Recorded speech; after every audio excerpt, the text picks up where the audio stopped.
So, the exchange has been made and now $10 billion sits in a commercial bank account. Here's where it gets really interesting. For as based on the fractional reserve practice, that $10 billion deposit instantly becomes part of the bank's reserves, just as all deposits do. And regarding reserve requirements, as stated in modern money mechanics, a bank must maintain legally required reserves equal to a prescribed percentage of its deposits. It then quantifies this by stating, under current regulations, the reserve requirement against most transaction accounts is 10%.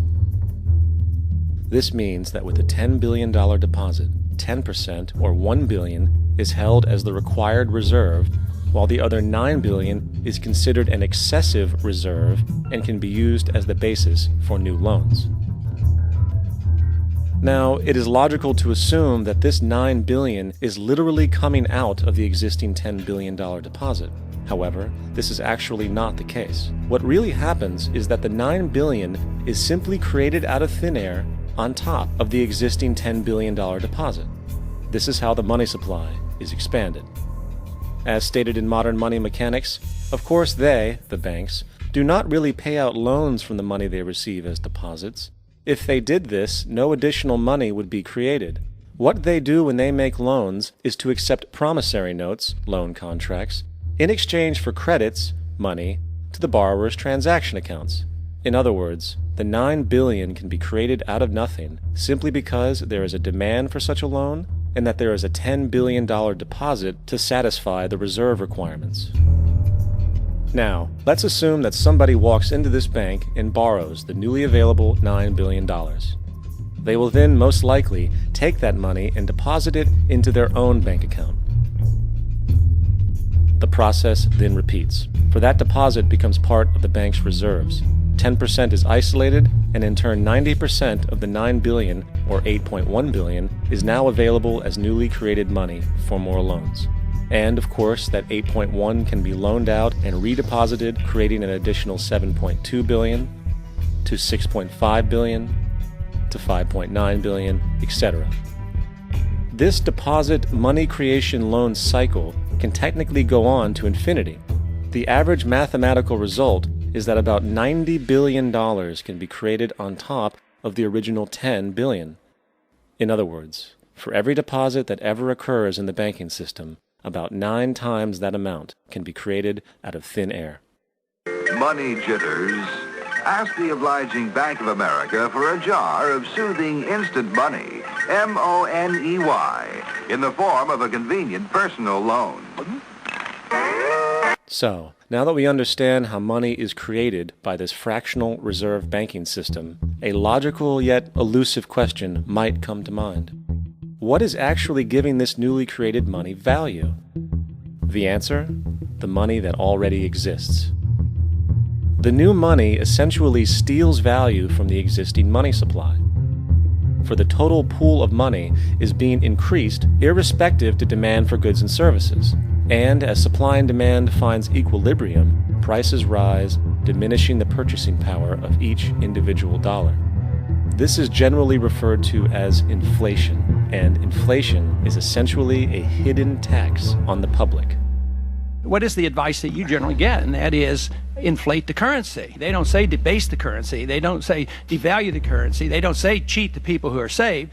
They say lower the interest rates. The real deception is when we distort the value of money. When we create money out of thin air, we have no savings, and yet there's so-called capital. So my question boils down to this: how in the world can we expect to solve the problems of inflation, that is, the increase in the supply of money, with more inflation? Of course, it can't. The fractional reserve system of monetary expansion is inherently inflationary. For the act of expanding the money supply, without there being a proportional expansion of goods and services in the economy, will always debase a currency. In fact, a quick glance at the historical values of the US dollar versus the money supply reflects this point definitively, for the inverse relationship is obvious. $1 in 1913 required $21.60 in 2007 to match value. That is a 96% devaluation since the Federal Reserve came into existence. Now, if this reality of inherent and perpetual inflation seems absurd and economically self-defeating, hold that thought, for absurdity is an understatement in regard to how our financial system really operates.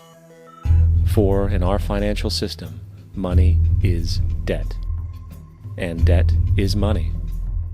Here is a chart of the U.S. money supply from 1950 to 2006. Here is a chart of the U.S. national debt for the same period. How interesting it is that the trends are virtually the same. For the more money there is, the more debt there is. The more debt there is, the more money there is.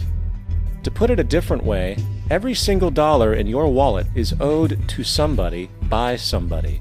For remember, the only way the money can come into existence is from loans. Therefore, if everyone in the country were able to pay off all debts, including the government, there would not be $1 in circulation.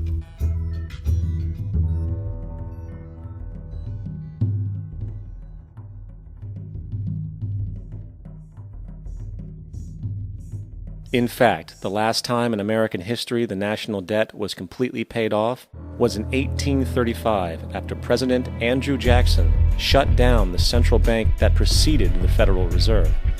In fact, Jackson's entire political platform essentially revolved around his commitment to shut down the central bank, stating at one point, "The bold efforts the present bank has made to control the government are but premonitions of the fate that awaits the American people should they be deluded into a perpetuation of this institution or the establishment of another like it." Unfortunately, his message was short-lived, and the international bankers succeeded to install another central bank in 1913, the Federal Reserve. And as long as this institution exists, perpetual debt is guaranteed. Now, so far we have discussed the reality that money is created out of debt, through loans. These loans are based on a bank's reserves, and reserves are derived from deposits. And through this fractional reserve system, any one deposit can create 9 times its original value, in turn debasing the existing money supply, raising prices in society. And since all this money is created out of debt and circulated randomly through commerce, people become detached from their original debt, and a disequilibrium exists, where people are forced to compete for labor in order to pool enough money out of the money supply to cover their costs of living. As dysfunctional and backwards as all of this might seem, there is still one thing we have omitted from this equation. And it is this element of the structure which reveals the truly fraudulent nature of the system itself: the application of interest. When the government borrows money from the Fed, or when a person borrows money from a bank, it almost always has to be paid back with accrued interest. In other words, almost every single dollar that exists must be eventually returned to a bank with interest paid as well. But if all money is borrowed from the central bank and is expanded by commercial banks through loans, only what would be referred to as the principal is being created in the money supply. So then, where is the money to cover all of the interest that is charged? Nowhere. It doesn't exist. The ramifications of this are staggering, for the amount of money owed back to the banks will always exceed the amount of money that is available in circulation. This is why inflation is a constant in the economy, for new money is always needed to help cover the perpetual deficit built into the system, caused by the need to pay the interest.